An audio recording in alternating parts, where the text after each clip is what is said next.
29 seconds left. The Giants needing a touchdown. Unbelievable plays you will ever see by a shortstop. Both cutoff men were missed. Let's move on, man. You know, every week, you know what we do, because we are a New York-based show, right? We talk everything, but we always take care of town business, right? Business, baby. Let's talk Knicks. Let's talk some Knicks, right? We've been talking a lot of Giants lately. Let's talk some New York Knicks, right? New York Knicks, relatively quiet this offseason, right? Few small moves along the margins. The biggest move being DiVincenzo getting signed, right? But nothing major. You know, we've heard Paul George, we've heard what's the kid from the Harden, Zach LaVine. We've heard nothing's materialized, right? Just DiVincenzo, right? As of late, though, you're hearing OG Anunoby, Toronto Raptors small forward, recently signed the CAA. We all know the Leon Rose CAA connection, right? Mm-hmm. Ed, I'm gonna go to you first, man. If they do acquire him, or if these things are serious, if there are some teeth to this, do you like that move for the Knicks, or what's your thoughts on that? I like the move from a defensive standpoint. Like, his defensive rating is 109.6, so the man can play D. And he shot 47% from the field, so he's accurate. You know what I mean? But I'm just not liking the trade rumors who they're trying to give away to get him. Evan Fournier is fine because we didn't use him at all. We didn't use him at all. You know what I mean? That's a bad contract. Yeah. They're adding 2 first-round picks. That's cool. I feel like that's decent. They're not asking for like 5 or 7 draft picks from us. But the only piece I don't like that they're including is my man Quentin Grimes. He's a dog. He's a dog. He plays defense. He showed it in the playoffs, showed it throughout the season, summer league before that. So I'm just not liking that piece, So I feel like if we could keep Grimes, I don't want him to get quickly up either. So if we could keep Grimes in the quickly, I wouldn't mind. But is OG the missing piece for the Knicks? I don't think so. That's just my opinion. I don't think so. I will welcome him here, but I don't think he's gonna be that guy to get us over the hump. Do you think he makes it exponentially better? Because here's my thing. Isn't RJ a small forward? Pretty much. Yeah. So RJ's not coming off the bench, right? So that means RJ is going to be shipped out the door at some point. Do you think he's exponentially better than RJ, or? Ooh, exponentially better than RJ. I would say maybe from a field goal percentage wise, because he got better numbers when it comes to that. And defensively, like I was saying, that's why I would love to get him. But I wouldn't want. As much as I say, put RJ out there in trade rumors. As much as I say, trade RJ if we have to trade for someone. I would kind of miss RJ, because for me, RJ did it up in the playoffs. Like, he kind of disappeared against the last game against Miami, but he showed improved for me. Like, he wants to be here. He's not scared. He just needs to improve. But I was down on RJ the whole season, and he kind of redeemed himself during the playoffs. Q, talk to your boy. What you think? OG Anunoby on the Knicks makes it better, or you like the deal or not? I'm gonna keep it a buck with me. I don't think us losing Quentin Grimes. I do like Quentin Grimes, but I think us losing him is not going to really affect us as much. I know we definitely shouldn't have to lose it quickly, but then again, we need to see if Quentin Grimes is going to develop. Like, we saw what Quickly could do. We already know he can show improve. He just needs some more time, but at least he's been elevating his game, every season. Quentin Grimes, he still has some time. Now, losing him, I don't think it's going to really hurt us. Gaining OG, to be honest, I think we're going to be at it's going to be at a standstill. It's going to be just a lateral move, in my opinion. I don't see us getting exponentially better. I don't see us getting worse. OG does play amazing defense, and I do feel like he is a stronger player than RJ. And when I mean by that, I mean like body wise. Like, I could see him, even as a small forward, like you see him pushing his body around a little bit. RJ doesn't really do that, not too much. So and they average almost the same amount of points. I think OG was averaging like almost 18 points a game. So RJ was around 20-ish. So it's not, we're not. It's really like it's give and take, you know. But what I don't like, and it's probably like it wouldn't be the selling point for me, is that, you know, last 2 years, well, not last season, but the 2 years before that, Homie only played 40-something games. You know, like it's just 48. it's like a worse of Paul George. At this point, we should have just ran and got Paul George. You know, at that point, because he would have definitely been, you know, somebody to bring us to the next level. And you know, because we can't be losing players and have players who basically the same talent level as, you know, current players that we have now. And, you know, we're still in the same predicament. You know, we're still in the same arena, and you know, we're losing and winning the same type of game that we could have did without losing anything at all. You know, I just don't think that's smart. But, you know, I would say, I would agree with you what you said, Cash. Like, I think we're gonna have to lose RJ at some point, because neither one of those guys is gonna come off the bench. You know, like. But could that be the move though? Could that be the move? Because maybe they feel like, you know, we get OG, it's a lateral move, but then we can bundle up something to get rid of RJ for the future. Maybe they think RJ may get a little bit better, or just stay the same, and we can use him as a trade package next year to get Giannis or Embiid or some shit. You know, I don't know what the thought process is, but that's what I think they could do. Hopefully, he has a just as good a season as he did last year, RJ, and we can get OG, get a stronger dude to play some harsher defense with these guys, with Hart and Jalen Brunson, and, you know, hopefully free up the ball, because he has good ball movement without the ball. OG from some of the footage I've seen, which can definitely spread out the floor. But, you know, who knows what they're trying to do? Maybe they're trying to put together a package, man. You know, for the future. I was thinking about this long and hard, you know, because I go back and forth on RJ. I think for a number 3 pick, he should be a little bit further in his progression. But then sometimes I like, wow, RJ had a really good game, or a really good couple of, you know, stretch for a really good couple of games. As you guys know, I've been saying since the inception of the show, that I believe the Knicks need a two-way player at the 3 position. You know what I'm saying? Paul George obviously was my first choice. You know, the parameters of the money and the deal, and, you know, the factor in him being fragile at times. You know, it didn't work. But I think OG Anunoby is kind of like a poor man's version of Paul George, so to speak. I think what'd you say? OG averaged about 16 points, right? I think it's like 47% from the field, 38% from behind the arc. I do believe he would fit into Tibbs's defensive schemes and the style Tibbs likes to play. I mean, he's a superb on-ball defender. Let's be honest. Superb. Blocks a lot of shots. He's long, lanky, strong, wingspan. Move. You know what? One thing I like about him too, he moves very well without the ball. He doesn't have to have the ball in his hands. He's athletic. He drives to the cup. Finishes really good around the cup. I'm going back and forth on this. I do think it's an upgrade. I just don't know how much of an upgrade it would be, but I think, gun to my head, I think I'd pull the trigger for that. And we don't even know if he's really available, if the Rockets if the Raptors are making him available. But they're doing something, right? They just let Van Fleet go to Houston, right? I know Siakam. He's been in trade rumors because he's getting ready to get a big bag. I think he wants a max deal. I'm not sure if they want to give him the max deal. So you're hearing about Siakam constantly in trade rumors. So they might be trying to get off of OG, but like it always comes down to what's the package we're gonna get. What's the package we give? You haven't heard anything about that. I do like a first round and maybe like I wouldn't give up Quick. I think Quick is too good to give up Quick. I'd give up a first round and maybe a McBride. McBride is a really good defender, but we don't really know what, like Q said, we don't know what he's really gonna become. You know what I mean? So I go back and forth, but like I said, gun to my head, I do think it makes us better, and I think he's gonna improve. I think he's gonna improve offensively. OG. I feel like his game is gonna refine a little bit.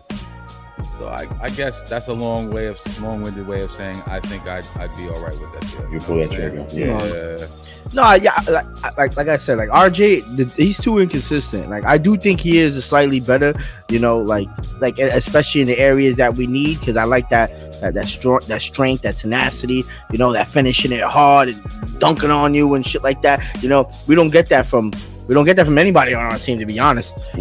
And we damn sure don't get it from RJ. Like we already seen him look shook as shit, like a deer in the headlights, so.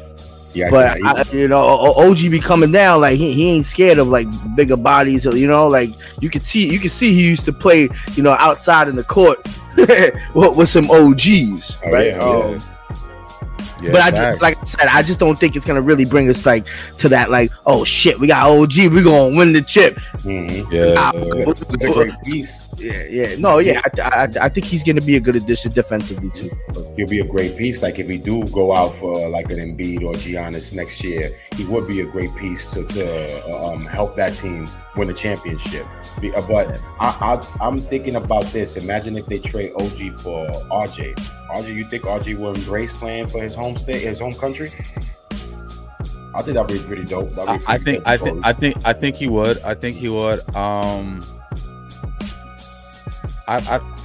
Does Toronto want? Does Toronto would want to do something like that? I'm not sure they do. I'm not sure that's enough. It's possible they might like RJ a lot. That's a good question, man. I think probably. I don't think RJ will be included in that deal, but I think at that point, like I said, if they do acquire OG, I think RJ's pretty much out the door at that point. You know what I mean? Because you're gonna have a. I don't think he's coming off. I don't think he wants to come off the bench, right? So, and I don't think he brings any value in really coming off the bench. I think he becomes a key piece in a big trade because he has value. Let's not get it twisted. He averages 20 points for the last couple of years, 20-some odd points, right? 22, whatever it is, right? So he does have value. He can score. To me, he's just not. He don't have that dog in him. To me, like I just, you know what I mean. So, but I like it. He's a good kid. He says all the right shit. He works hard, from what I understand. So I get all that. So it's not like I don't like him. I want that gangster, man. I need that gangster. You know what I mean?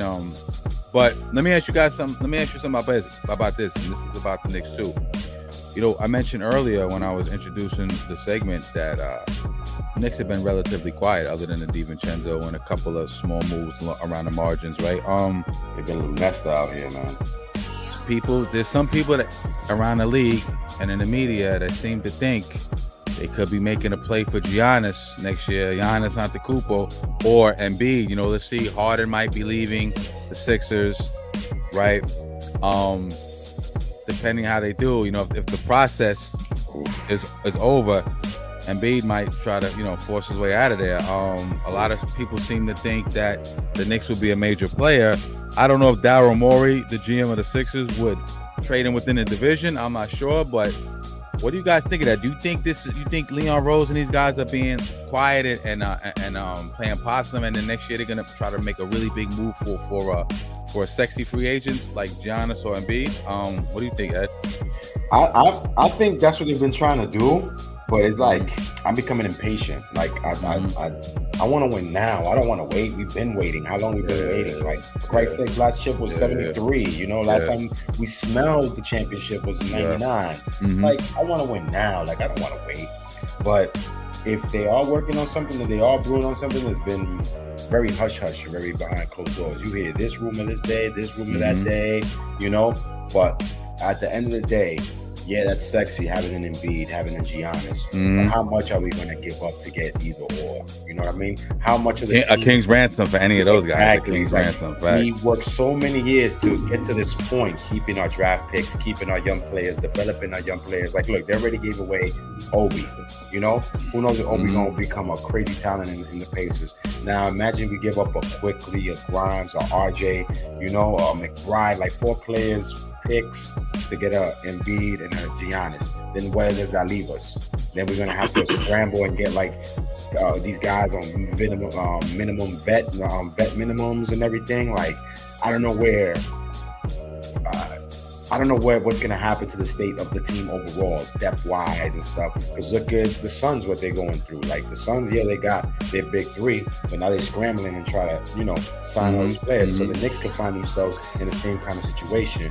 And I feel like, with all these steps that we're taking forward, we shouldn't take that many steps back just to get something sexy. We got to be smart and decisive. Like, if we do make a move like that, we're not to lose much. That's just my opinion. I just don't want us to lose much just to get somebody of that ilk, like a Giannis or Embiid. I would love them here, either or, but I just don't want the team to be depleted. What do you think, Hugh? I agree. I feel like I would definitely rather be safe and patient than sorry. Yeah. Patience is a virtue, and if it's anything that Knicks fans know, that sometimes we weren't patient and we fucked ourselves. Shoot ourselves in the foot. And that's something that we have to make sure that we don't continue to do. Like that was our gimmick. That was like, hey, don't even worry about the Knicks. A big name gonna go out there and they'll probably get him, but they're gonna fucking lose everything else. They're gonna sign that nigga to a major contract and then have no surrounding support cast. The only thing I feel like what can potentially help us out next year is because I think Embiid and Giannis are both basically now they're on the other side of the table. Now they're no longer being interviewing. They're the ones doing the interviewing. They're like, all right, Bucks, you better show me something this year. Sixers, y'all better show me something this year because I think they're giving them the tryout now. Because to be honest, if Chris Middleton shits the bed and gets hurt and they don't do nothing again, I don't think Giannis is gonna stay there. If Embiid, we already know he's frustrated. Giannis is a little bit more closed doors, not seeing it. But come on. What else are they gonna do? They can't keep signing niggas who keep getting hurt. Their team is aging. He's the only one who's really producing. A person of his caliber, level of playing, at some point you have to move. You have to go somewhere else. We already know Embiid damn near want to leave immediately, But at least in my opinion, from what I've been seeing and just his interviewing and his comments that he's been making to the press, that's my take from it. So if we can get either one of those, then I could say that's an automatic upgrade for our supporting cast. Then if we lose RJ and get one of them, and then we can still have Randall playing at the level he's playing, and we have Giannis and Embiid we know they're going to show up and give us an automatic 25-30 a game in the playoffs, which is what we need. Yes. And relieve some of the pressure from a Jalen Brunson or OG if we have him. And, and then we have the defenders to play the ball like that type of Knicks team sounds like the team that I'll feel more happy and be like, all right, we don't do this now, then fuck.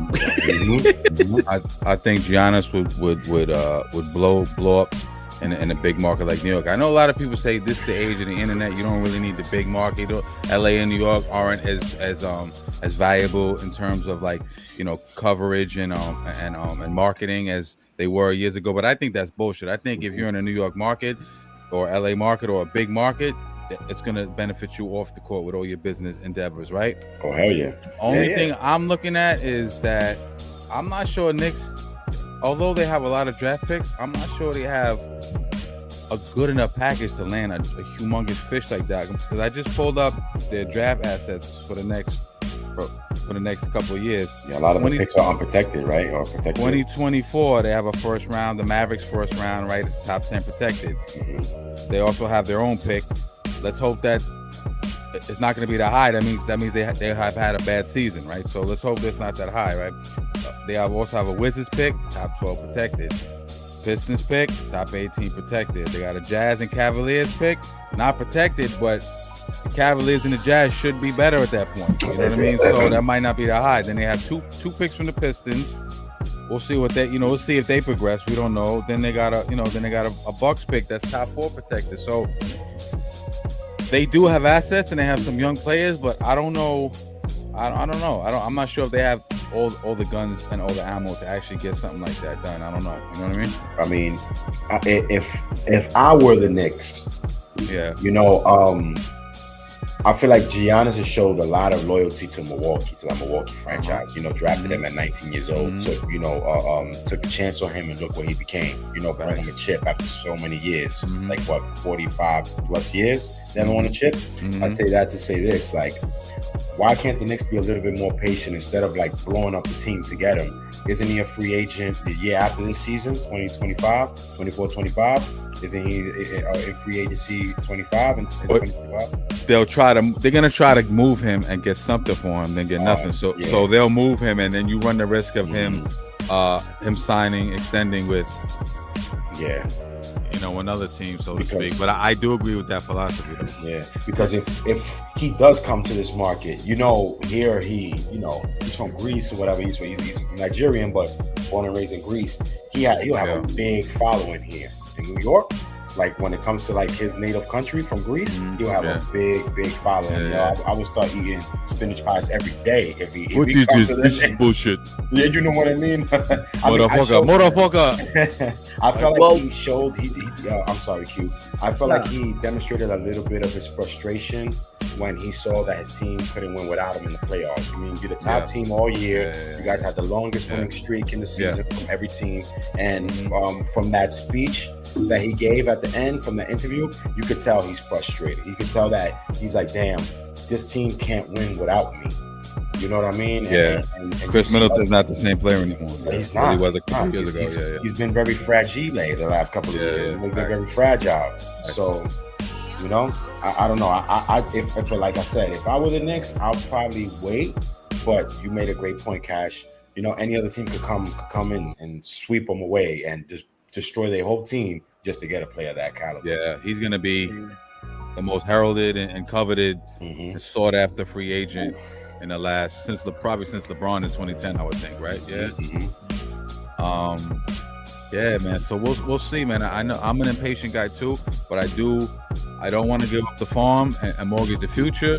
Yeah. But something has to give. If not this year, next year, because the team we got, especially if Dame goes to Miami, and we'll get into that in a couple of minutes.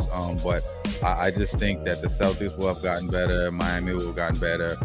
Cleveland has gotten better. Detroit's getting better. Orlando's young. They're going to get better. In a couple of years, the East is going to be insane. Yeah, East is going to be lit for years. And I think the first, and what my hope is that the frustration from these two gentlemen is gonna make these teams put the gun to their head and be like, and take a worse deal. But the only way that'll happen is if these guys really want to come to New York. That's because then they're gonna be like, all right, we gotta do it, because if nobody else is getting them. And I really feel like everybody already knows it's our time to get somebody big. And I think, and people are already getting mad big names, so we can scratch their names off the list. It's only us and a few other teams that are really going to be the ones trying to get these guys. So, the package may not be, tier one, top tier, but hopefully that pressure of them being so unsatisfied of being with these organizations and really wanting to dip out, hopefully that can make these guys make a business decision that is not going to be into their best fucking, if we could lose, we get OG, we lose an RJ next year, I'm fine with that. Yeah, word. And I think that if we could lose an RJ and a Grimes and, maybe a bunch of picks and maybe another player, obviously, because we're going to lose at least 3 players, and we're going to lose at least 1 starter. Yeah. That just comes with realization of if we're gonna get these guys next year. And then the other half of the deal has to be like they're pressuring these guys to get rid of them, and they gotta want to come here too. We need a lot of shit to go our way, but we gotta stay positive and hopefully it happens, man. It has to happen. It's fucking our time, man. It's our time. Like it's our time to get somebody big, yo. Yeah, man. Like one of these guys gotta be like, yo, I'm that last piece for that team to give them a championship. Like, let me be that guy that if we get somebody like that, they're gonna live in Knicks lore forever. Like, look, we are big, humongous Knicks fans, and look how we could talk about different players that had the balls to come here, and we praise them like they're gods here. You know what I mean? So imagine if somebody like us, Embiid or Giannis come here, they're gonna love it and they're gonna shine, and especially if they win a chip, just one. forever. They're gonna live in the annals of Knick fame, in New York fame, and they're gonna live in our hearts forever, bro. Forever. Here's a list of some free agents in 2024. Like we said, Pascal Siakam, Buddy Hield, who's a really good shooter. Jaylen Brown, who I want Jaylen Brown. Royce O'Neal, Tobias Harris, Klay Thompson, Joe Harris. So there's some players out there. Yeah, he's gone now, but there's some players out there. But no, in that list, no big dogs. You know what I mean? It's like you say, Cash. Nobody sexy. Nobody on this list right now is like sexy. Like, yo, that's the guy that we need. Klay Thompson's too old. He's gonna stay with the Warriors. Jaylen Brown is probably the only dude at his age that I would get, but I don't see him really leaving the Celtics. Tobias Harris, he's a poor man's Carmelo. Yeah, you know what I mean? I want Jaylen Brown, but. Oof, I would love Jaylen Brown. I would take Jaylen. I just don't see him leaving the Celtics. Yeah, but I would take him. Yeah, I would take him in a heartbeat. Yep, in a heartbeat. Face mask and all. I don't give a fuck about that face mask. Yep, word. Hell yeah. Yeah, the face mask shit. Yo.